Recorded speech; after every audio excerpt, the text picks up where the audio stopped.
একটি ছোট্ট মেয়ে মিতু আর প্রজাপতির গল্প।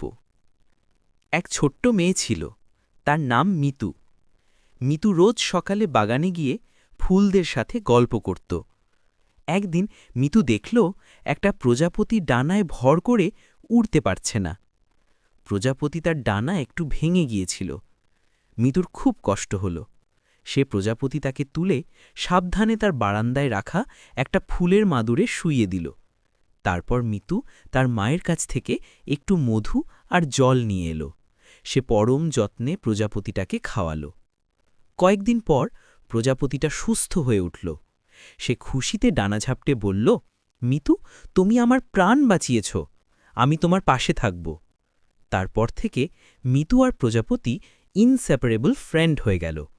তারা রোজ একসাথে বাগানে খেলত, নতুন নতুন জিনিস আবিষ্কার করত আর মজার মজার গল্প শুনত।